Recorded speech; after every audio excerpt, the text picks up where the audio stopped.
Joe Mendez is here, and we'll delve into some challenging issues, including employee member culture and the challenges across the industry. He believes clubs are uniquely situated to be the employers of choice in the hospitality industry, and he hopes to challenge boards to see this issue for the opportunity it is, and not the challenge that so many of us focus on, with culture being the top bottom on the list. Joe is a 30-plus year hospitality veteran with over 20 years in club management. He's currently the general manager at Avalon Yacht Club in New Jersey. He's also taught club management at the University of Delaware and Widener University, and is a frequent guest speaker at universities, has spoken for the Eta Sigma Delta National Honor Society for Hospitality Management, having been a student member and now a lifetime honorary member. If you recall, Joe was supposed to be with us a few years ago, and it was not able to occur, so I'm very happy and pleased to have Joe back with us today, and it's now my pleasure to introduce Joe Mendez.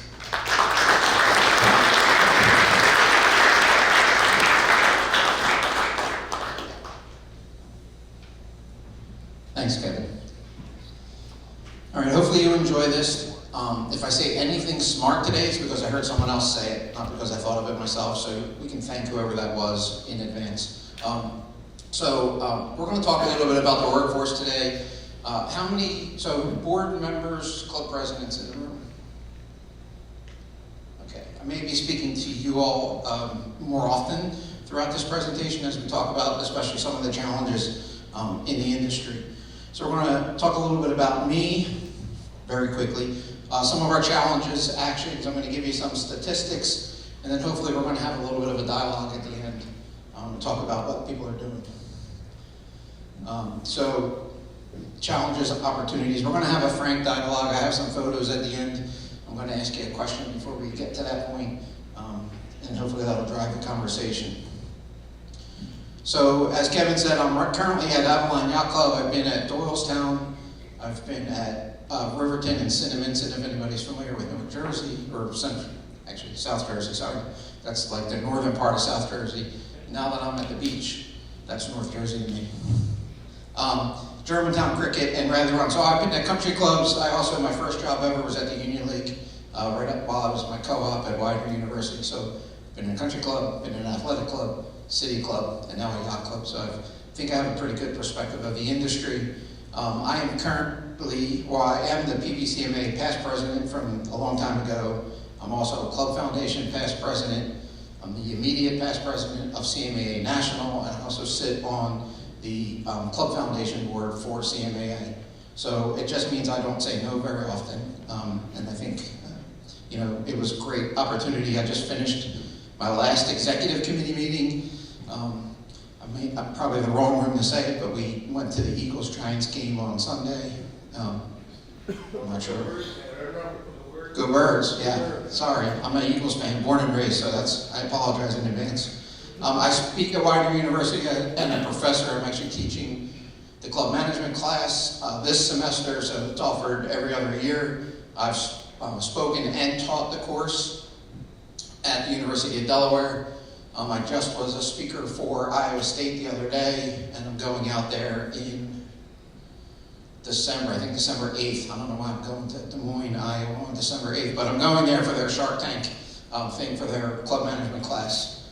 And I've spoken at a bunch of places around the country. Who am I? I like to run. That picture is me crossing the finish line at Broad Street. So I've run Broad Street a whole bunch of times. I've done a half marathon. I had a goal to do a marathon before I turned 60, and I have about 8 months to get it done. So I may be looking for a marathon in the spring. So if anybody knows of any close by, let me know, because I have that. Check that off my list. I volunteer a lot. I try to do a lot of things. My favorite causes are cancer, raise money to fight cancer, homelessness, hunger, and youth. Those are the other three things that matter to me. From a volunteer point of view, I'm a dad. And for those who are in the room that know, and for those who don't, I'll let you know, as chairman, we have the opportunity to have that platform or a cause or a thing that we want to be our theme for the year. And for me, it was mental health and wellness, because I think it's so vitally important, especially in our industry. So if you want to talk about that later, we can as well. So one of our challenges are recruiting, right? So how do we find the people we need? So who has a really hard time finding line cooks? That's not too bad, actually. Yeah, not too bad.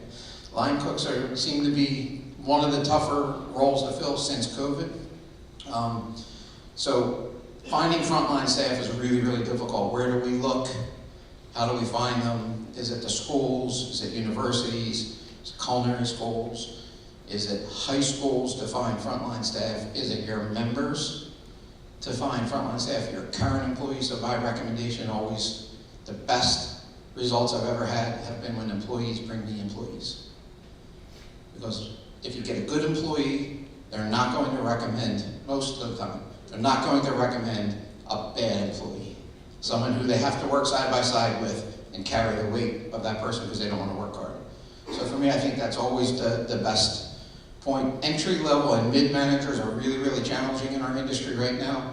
CMAA just rolled out a faculty internship program. If you saw anything announced, we selected 6 faculty from across the country to immerse them at the university level in what club management is all about so that they're talking about it at the university level. So it's a new initiative through our foundation, but getting frontline and even mid-managers is really, really hard. One of the other things you're starting to see, and one of the things I'm going to recommend, has been identifying your key people and finding the education and the training they need to grow them into that role. Because the frank reality is that people are going less and less to college. They're seeing the cost. And then like Cornell's hospitality program, they all want to be the GM making $500,000 a year the first day they graduate. And so we're not really recruiting them into entry-level positions for the most part. And some other programs are like that around the country as well. And then you have the hotels and the national chains are pushing hard. And if you know anything about universities, I'll tell you this, they're more political than politics. And if you don't have money to give them, to get your foot in the door, to build a relationship, to have your organization or industry represented, you're going to have a really hard time. We've seen hospitality schools around the country closing. Widener gave up its, so I teach, but it's in sports and event management major. And we had to rename the course Golf and Club Management to get the sports and recreation students to be interested in coming. And then I take them on tours of clubs and they're like, oh my God, I can work here. So I will tell you that the university level is really, really a challenge. If you're an alumni and you have a connection to a university, please introduce your GM, assistant GM, whoever, the HR person, to that university to help them get their foot in the door. That's the other avenue that we're looking for to help find frontline managers. Alumni, if you're outside company, you need money and access. If you're an alumni, you have that, and you can be the conduit. So I'm going to recommend highly that those of you that are in the room that are alumni of schools that your club may recruit from, that you offer to whoever on your team, you need to offer that to connect them with that school to help you recruit in frontline managers. Mid-management, search firms are probably the best place to find them, although they will tell you.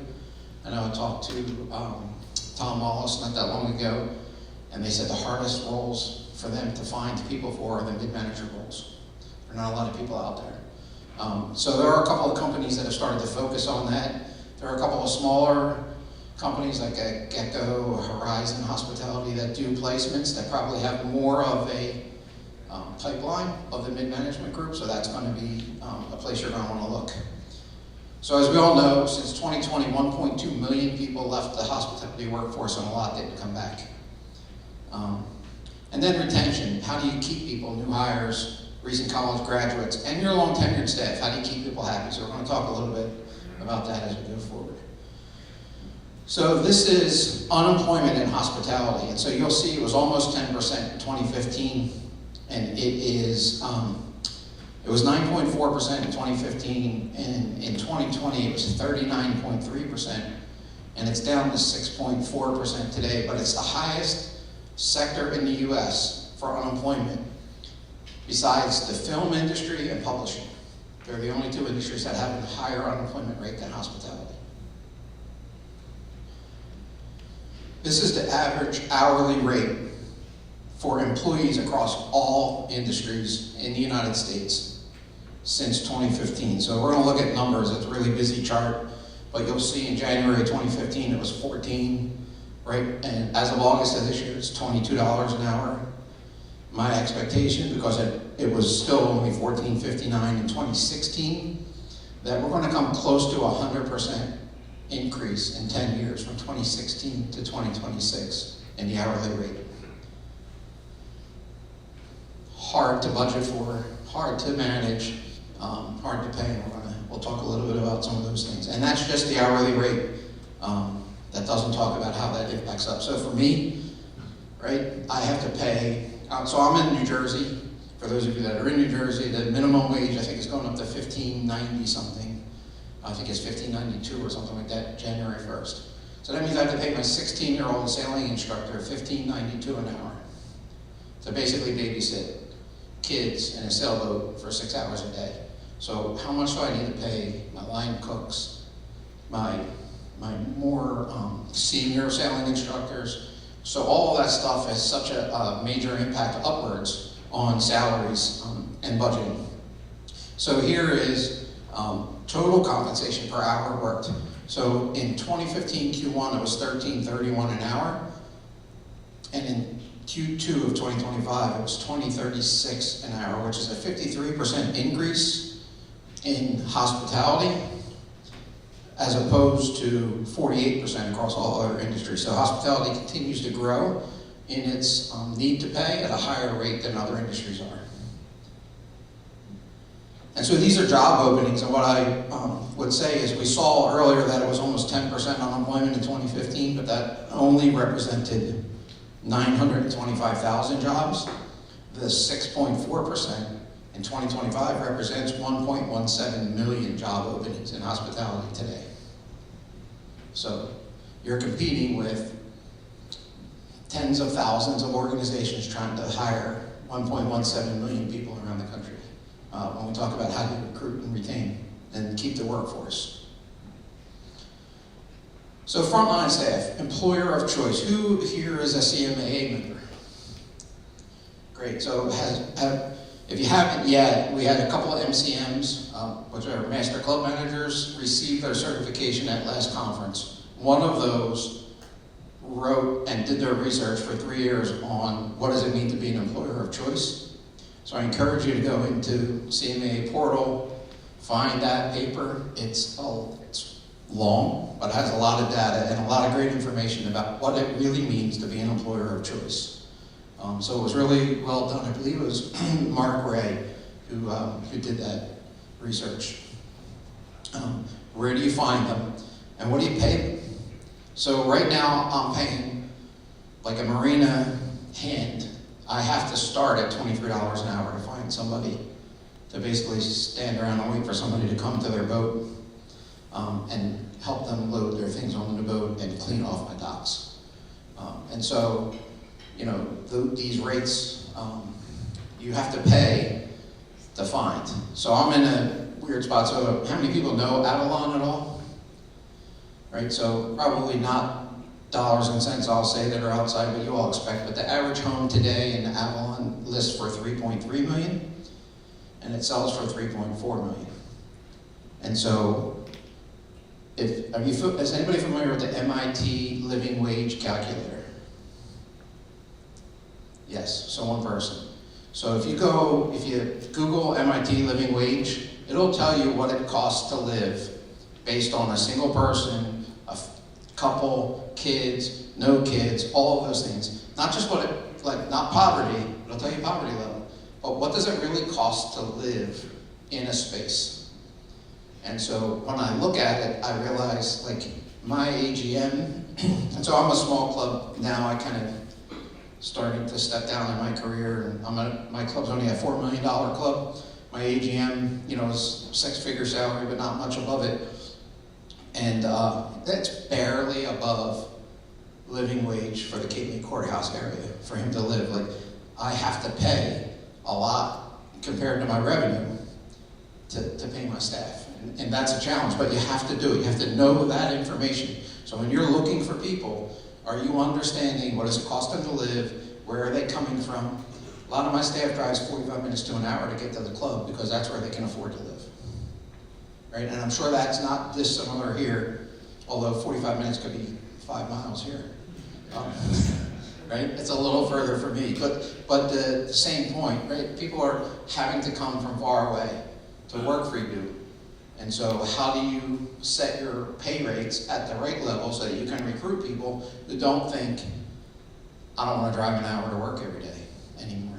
There's a place down the street that I can make a little bit less money, but I don't have to drive an hour each way. So you need to understand all that stuff, pay at a level that's going to recruit those people and get them. And then entry level, we talked about already, right? College level, how do you find them? How do you get them?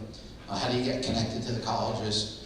For those that go to our World Conference, there's a big student event where you can recruit, you can post jobs. CMAA allows you to post things. We have what's called a verified internship program at CMAA, so if you want to have college interns come to you on front of house type roles, I highly recommend you get it. You get listed on CMAA's website as a verified, you get a kind of an asterisk next to you that this is a verified internship. College students are looking for it. It means that they're not going to just be a server at the pool, right? You're going to spend time and invest in them, and they're going to learn. And you're going to get someone who's fully invested in learning and working hard and making connections and a name for themselves and trying to grow in the industry. So it's a mutually beneficial thing, but it helps you get the better of the best coming out of the universities early before they graduate. And then mid-managers, right, 3 to 10 years after college, depending. Some come out of college, so I was a non-traditional college student by the time I graduated. I had already been a manager of a restaurant for a couple of years, so I was, probably on a different timeline than that. But for the most part, kids that are going to college right out of high school, you're looking at mid-managers in the 3 to 10 year range. And again, recruiting firms are going to be your best source.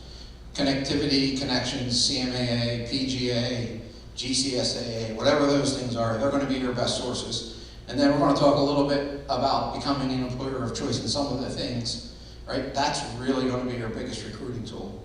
You get a reputation as being a great place to work, and all of this recruiting stuff starts to get a little bit easier. So how do you keep recent college grads, right? You have to give them growth opportunities. You have to allow them to learn. New hires, how do you keep them? And then tenured staff. What matters to your tenured staff? Is it pay? Is it benefits? Is it culture? Is it community? And is it purpose? We're going to talk about those last 3 things a little bit in a minute. But as hopefully we all know, the next generation, community and purpose and culture drive decisions on where people work. They want to work somewhere that has a shared or aligned purpose in life, that they feel good about the place they work. The employer does things in the community, whatever that looks like, that make me feel good about the place where I get up and go to work every morning. And so we all know, right? I think you did an economic studies, CMAA, and club benchmarking, right, Ken? And you probably have numbers in your head better than me. Did an economic impact study. Golf, the game of golf gives more to charity than anything in the country, right? So we have that purpose, but are we making sure that we're getting that information into the right people's hands so that people who want to work for us understand that we're doing those things? All right, so I don't know if this is going to play, but we'll try it.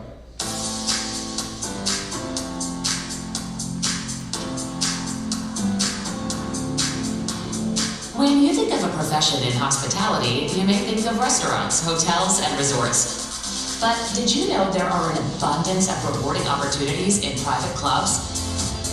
Unlike a hotel or resort where a guest spends a few days, a club is a constant local destination for recreation and social engagement. The central purpose of a club is to provide benefits to its members, and it is primarily supported by dues, fees, charges, or other funds paid by members. A club's first priority is their members and the community they can help build for them. Clubs offer all sorts of amenities and activities, anything from golf, tennis, and swimming to bowling, spa, fitness, pickleball, boating, and even overnight rooms, as well as first-rate food and beverage and outstanding annual events. Clubs are not just a great place to belong, they offer outstanding employment opportunities. The club industry has more than 2,600 clubs with more than 200,000 full-time employees. Clubs are stable organizations, and many have been in operation for more than 100 years.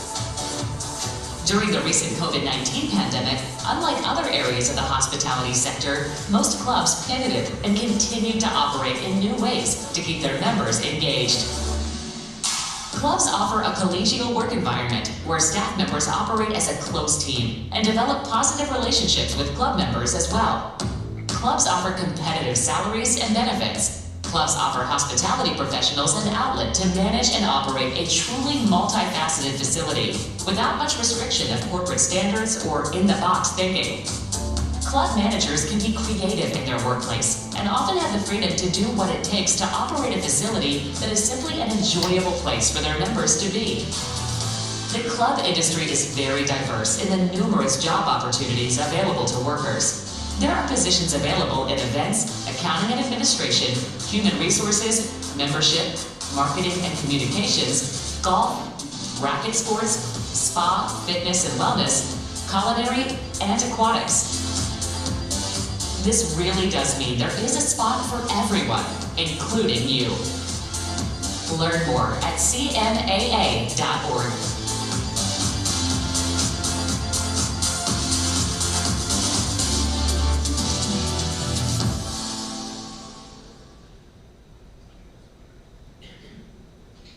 So one thing's, this is a really busy slide. One thing CMA has done, so this was a video, they're actually in the process of doing an updated video. Obviously this one's gotten a little bit outdated.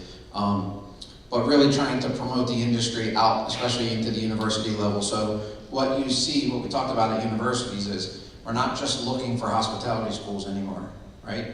So we're hiring CPAs as CFOs, that never used to happen. We're hiring director of marketing and communications roles that maybe didn't happen in clubs anymore. So when we look at the business schools around the country, we really see the opportunity that there's a large untapped market for us from club side of view that we haven't really focused on them in the past because, quite frankly, we didn't need to for a long time.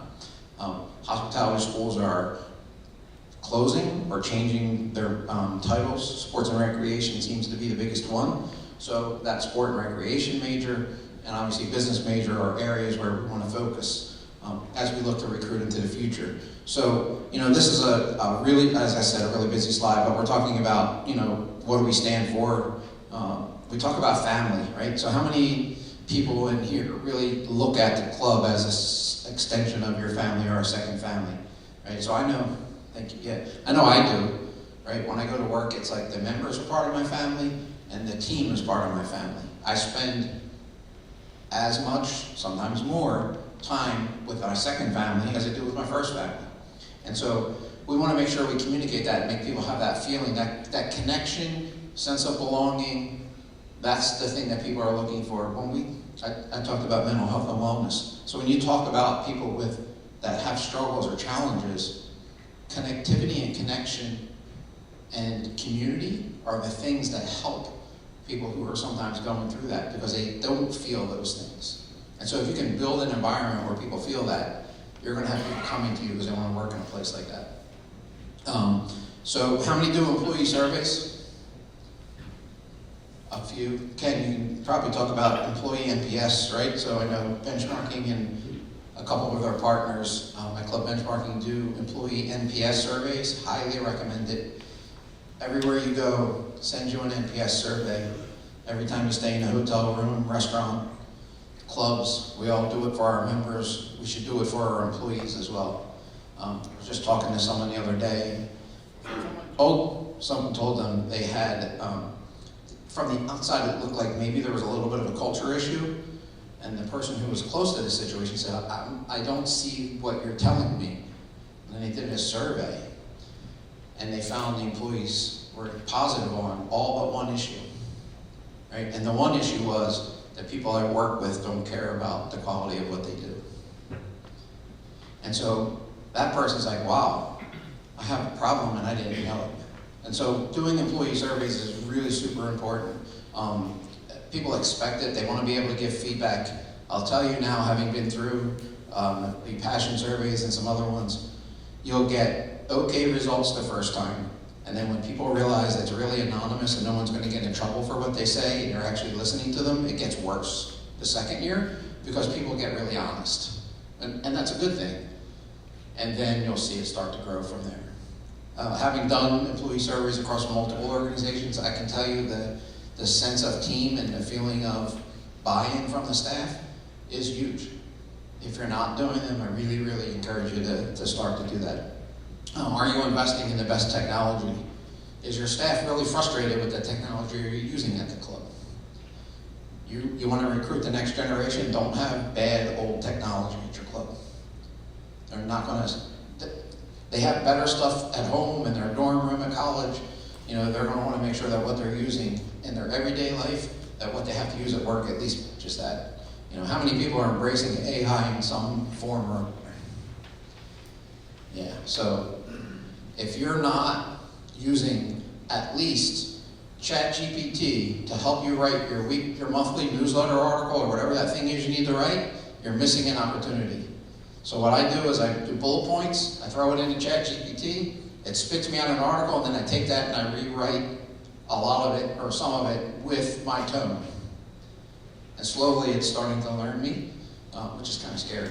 But it saves so much time. I'm not trying to create the entire article from scratch. I know the things I'm going to touch on, throw them up in there, boom, I get an article, and then I update it. That's the simplest of simple things that you can be doing.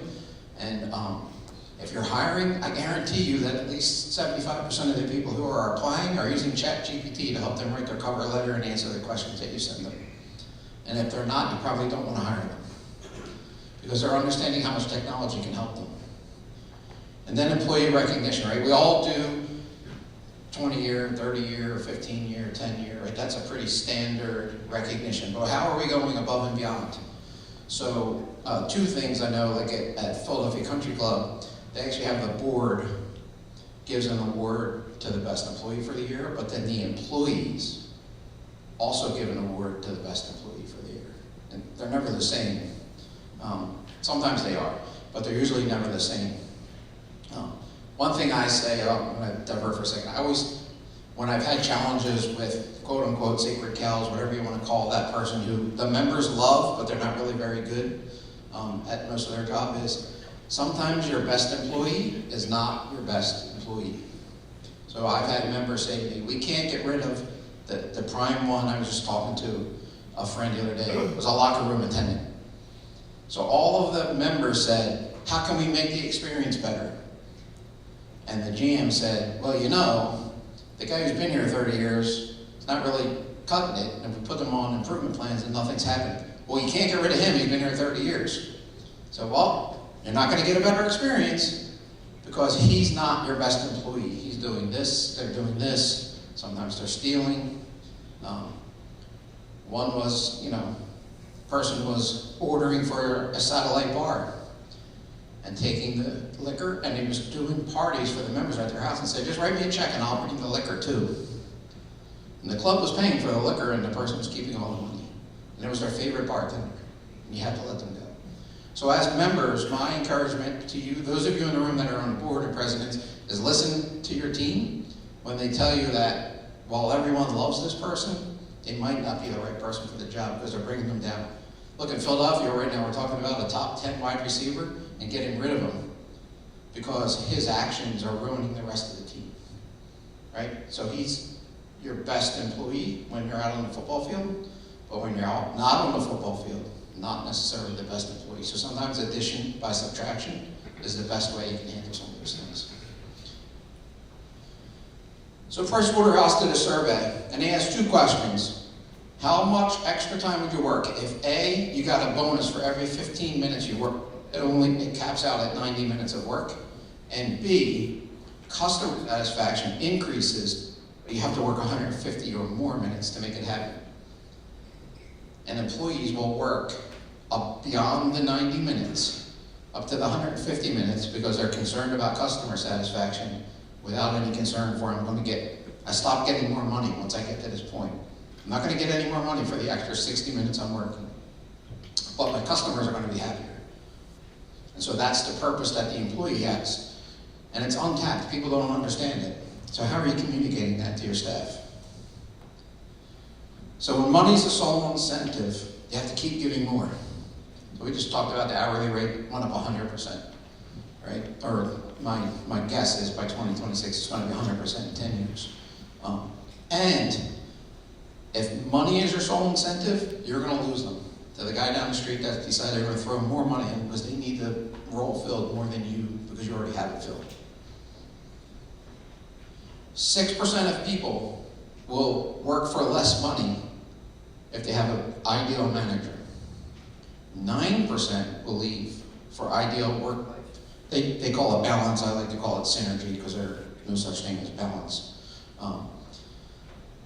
But 11% of people will work for less money if they consider it the ideal job. How many people have conversations with their staff and say, if you could do any job here, what would it look like? Has anybody had that conversation with their team? Wow. So when I start a new job, it's the first conversation I have with every employee at the club. I have restructured organizations based on those conversations and wound up with people much happier in their job with minimal, by the time I was done, minimal salary change because I put them in the role they wanted. And I was able to change some other people around and quite frankly, lose some of the people who were not necessarily the positive contributors. And so restructuring everything and giving people the opportunity to do what they want. Look, everyone has the thing they don't like to do at work, but we have to do it because it's part of our job. And how hard is it to motivate yourself to do the thing you don't like to do when there are 3 other things that also need to get done that you like to do?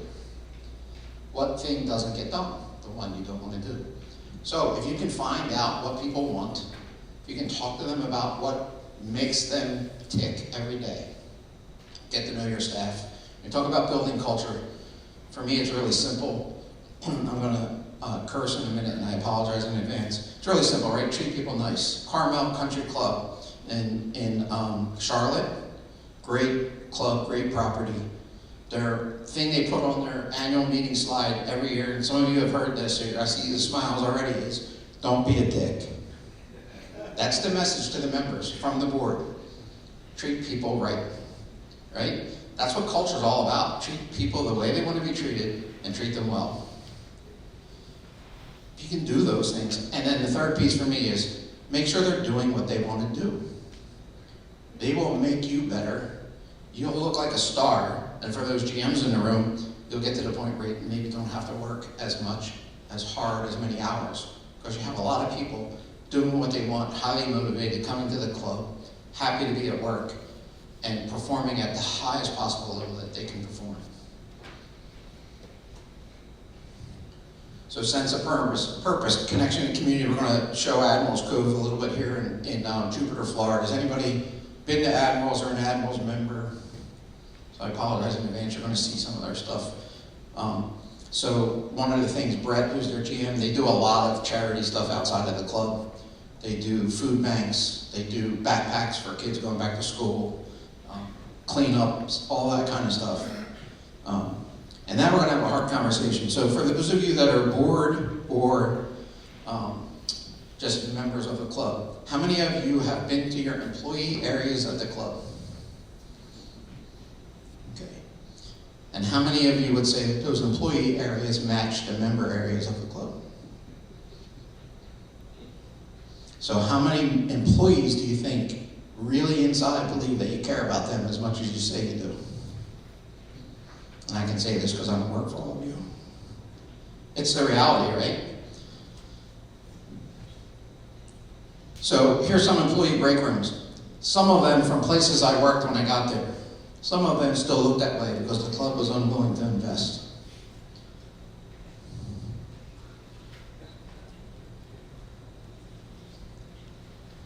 This is Admiral's Cove Employee Break Room. It's not bad.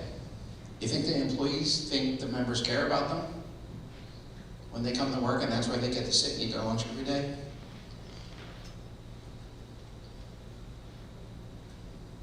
That's interlocking. They have an entire floor of a building dedicated to their employee spaces. That's their employee area. That's where their staff meetings happen. Probably looks nicer than many boardrooms in the room. I know it looks nicer than a lot of the ones I've been in. But it was a very, very conscious decision. Culture, purpose, and investment in employees. Those two clubs have taken it to the nth degree. And I promise you that if you ask anybody that works at one of those clubs, they will tell you it's the greatest place in the world. If you ask somebody who works at Disney, they will not. We love it. Disney doesn't necessarily do as great a job with their employees. The people who work there in the line jobs, not so much. These clubs, the staff will tell you that it's the greatest place on earth. That's where I get to go to work every day. Look how much they care about me. And so the quality of the employee break room doesn't necessarily drive someone staying or not, but the visual and the impression and the actionable investment in the employees and their comfort and their satisfaction does.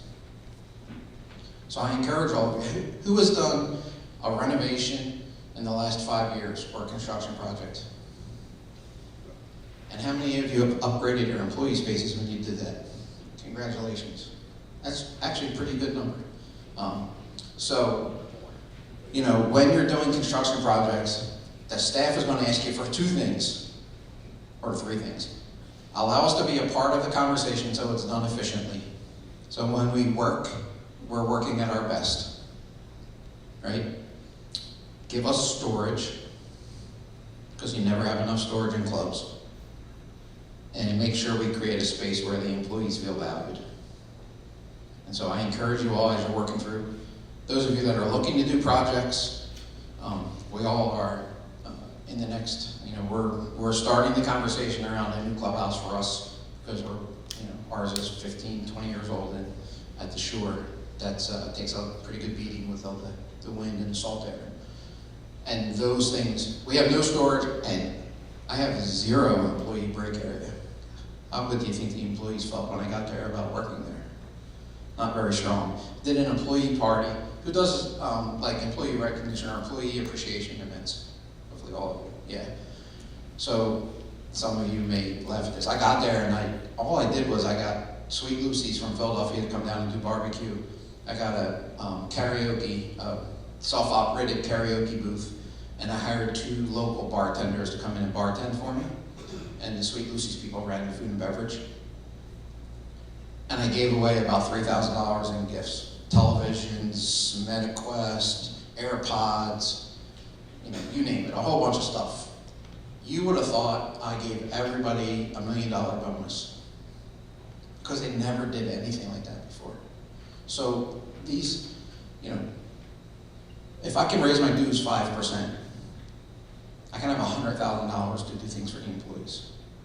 For those members in the room, how many of you would be willing to pay 5% more to make sure you know you have the opportunity to recruit the best and the brightest employees at your club? I would hope. Unless you're already way too expensive, that's a different conversation. But I would hope you would be willing to make that investment. All right, so my suggestion to you is this. We have the resources, we have the clientele. The other thing, when you're recruiting frontline staff, especially if you're recruiting interns and people from colleges, you know what I tell them? It doesn't matter if you want to work in hospitality, because we have the CEO of this company and the CFO of that company. And if you want a really good job when you graduate, you come work for me and you get to know the people that are members here. And when you graduate, you're going to get a great job. Does anybody have that conversation with when they're recruiting people? Yeah. I have placed, when I was in Westchester, I can't tell you how many people at Vanguard that are now in senior management positions because they were servers for me at a little sleepy country club in Westchester, Pennsylvania, and now they're members of clubs making really good money. And that was all because they worked at the club. So, we have all of these things.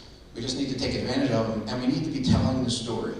So the last piece is, how are you telling the story? Are you doing videos in your recruitment process? Are you talking about all the things you do? Everybody raises money for charity in this room. I guarantee it, every club in here does something that raises money for charity. Are you shouting it from the rooftop when you're recruiting people that we do these things? Because it matters. If you're teens through late 20s, that is a top 5 factor in decision making. How is my club connected, or my employer connected to the community, and what are they doing to help others? And so if you're not, and you're doing it, but I don't know that we always do a really good job of communicating and telling that story out to the public. Clubs want to be private because we are, right? And they don't always shout from the rooftop, look at me. But if you want to get the best and the brightest, sometimes you have to shout from the rooftop. You just got to decide where you're doing it. You don't want to be like me. If anybody saw, you don't want to be on Good Morning America because you had a sailboat sink like I had this summer, right? So you don't want that kind of shouting from the rooftop. But it was our chance. So that opportunity was the chance to say how proud we were of the people who worked for us, because nobody got hurt and they did everything the right way. And then I got our congressman to do a U.S. Congress proclamation honoring the staff and show up at my sailing banquet at the end of the year and gave each one of those kids that was on that boat that day that was involved in the rescue a proclamation from Congress of the job they did. How much do you think that mattered to the rest of the team that we took the time to do that? It wasn't hard. I guarantee everybody in this room can call somebody in politics to get something like that done if they needed, to show their team how much what they do matters. So I'm pushing my time, and I didn't leave a lot of time for questions. I'm sorry. So, anybody? No questions? Yes. The data that you put up earlier, which was up 100%, is that the country clubs pay that went from 14 to 13 to 20? That is our United States I think that one was in hospitality. Yeah, I had 2. One was only 53%, one was at 100%. Yes. Sorry. So this is total compensation per hour worked. That's hospitality only. Numbers from Right. This is the hour. So this is the hourly rate. This is across all industries in the United States. That's all. That's every single hourly rate in the country. So here in Westchester, I'm gonna take a shot that the lowest hourly rate is probably not going to find you a lot of great quality staff, right? Because the cost of living is certainly higher than the average in this space. And really in most of the Mid-Atlantic and Northeast, the cost of living is higher than the average. So we have to remember that when we look at these numbers, we're including, all parts of the country that include a lot of areas where the cost of living is a lot less than it is where we all are. That's why I suggest you go to the MIT living wage, because you can put a zip code in, and it'll get you very specific to your zip code. And then you can start putting in zip codes in surrounding areas so you understand how far away people have to go based on what you're paying them to get to your work every day. And then you can say to yourself, I can meet the person who's 20 miles away, but in the long run, that commute gonna just wear them down and they're not gonna stay?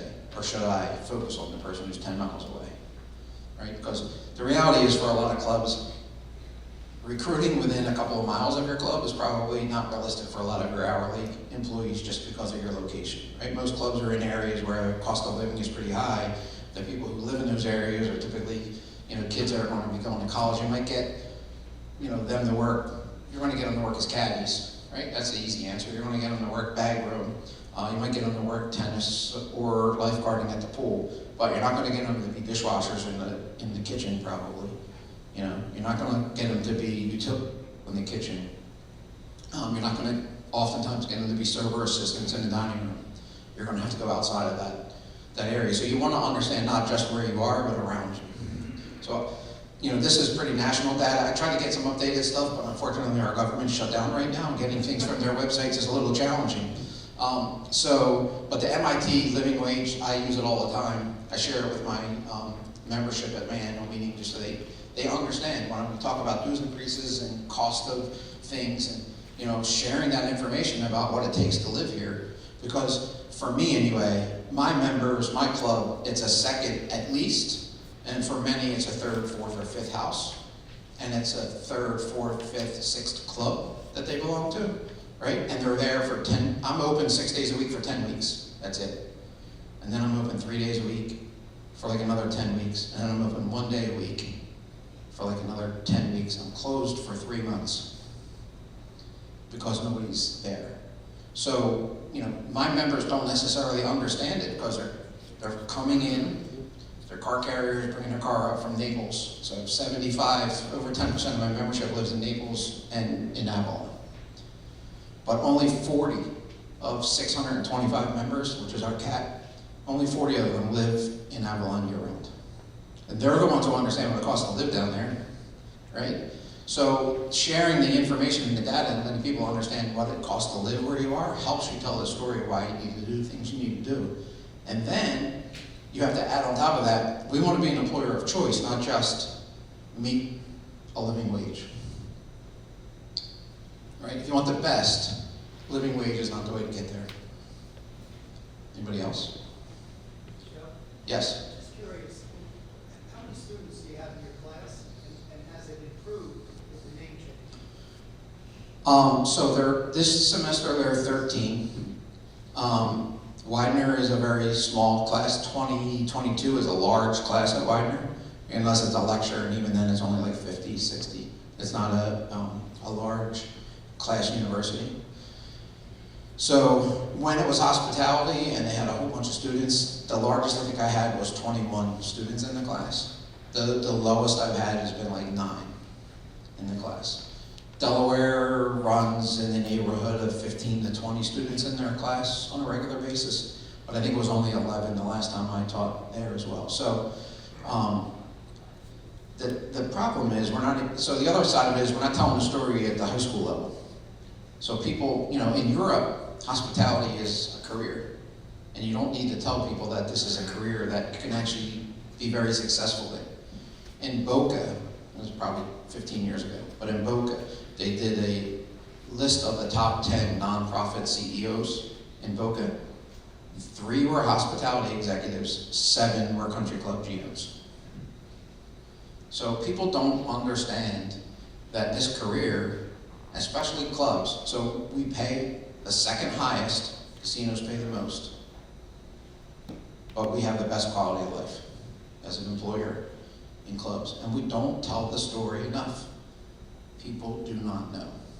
And it's incumbent upon us at the high school level, at the university level, to get that messaging out so people look to clubs. I can tell you how many times I have walked students into, obviously, I take them to the Union League for a tour as one of the first clubs every semester, and they walk in down there and they're like, oh my God, where am I? Because they've never seen a place like that. I put kids on a putting green that have never thought that they would ever touch a golf club or a golf ball in their life, right? A little different now with the sports and rec kids because I'm getting more of them that grew up playing golf than I necessarily did in hospitality. But they don't know what they don't know. And that's nobody's fault but ours.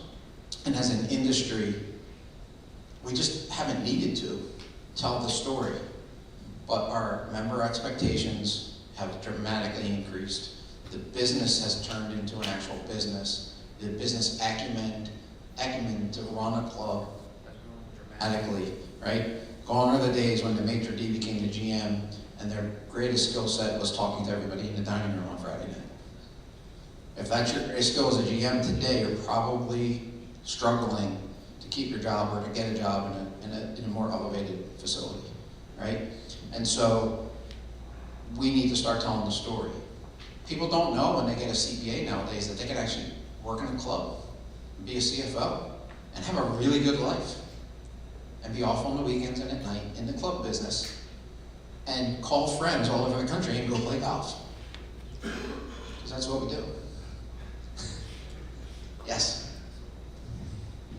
Can you talk a little bit about the balancing act? You have these very prized, long tenured, highly compensated employees at your club, and how you kind of manage when they kind of hit the wall with their growth. Yet you have a budget, an annual budget, and spreading the opportunity right for those who might have more to contribute. Like, how do you manage through that? Yeah, so, hardest thing in our business, right? So I talked way at the beginning about family and how all of us feel the club is a family, and that extends staff to staff, staff to member to staff. And so when you have someone who's been at your facility, my AGM started working at my club when he was 10 years old. He turned 40 this year. He's been at the club 30 years. He knows everything about everybody. At some point, he's probably going to have to leave, or they're going to have to fire me to give him my job, right? And so, at some point, I need to have a conversation with him that we're paying you as much as we can pay you, and the only way you're going to grow is to go somewhere else. And, fortunately for us, he's younger. When you have that situation with somebody who's a little bit older and doesn't want to go somewhere, you need to have a few hard conversations. Mostly you have to have them with your board and trusted members that you have, whoever they may be, to talk about, how are we going to handle this? The best way I've ever seen it done is people find another role for them in the club. They become almost a social host or social hostess at the club. You find a role for them where they're not necessarily doing what they did every day, but they're still compensating them at a high level. It costs money to do it right. Or you work with them through a retirement, consulting, whatever that looks like, depending on the role. If it's a golf pro or a senior department head, it's going to be a different conversation than if it's a 40-year server or a 40-year hostess or something like that, right? So that it depends on who it is and how you can navigate them out. But sometimes the reality is you just need to sit the people down and have a heart-to-heart and talk about where you are. So I had to elevate someone above a person that had been at my club for a long time, and it took me 2 years of talking and explaining and letting the person know, like, you're not getting less, but this person needs more. And for this person's growth and for the organization's health, this is the direction we're going to go, but we're very happy with everything that you are doing, and we're going to keep you doing those things, but we're going to give somebody else more, and you're unfortunately probably going to have to report to them directly, right? But you spend 2 years building the relationship in a way that those two people are like this, so that when you make that switch, it doesn't feel like it to them because they're already a team. If they're working together the right way, and you've built them and mentored them and connected them in a way that they're a team, that flip becomes a lot easier to happen. And so you're giving somebody else the chance to grow. You're getting the stuff from them that the organization needs. They're getting from the organization the things they need. And the person who's been there a long time doesn't feel like they're being pushed around because they were part of the process for a long time. So it's not something you can do overnight.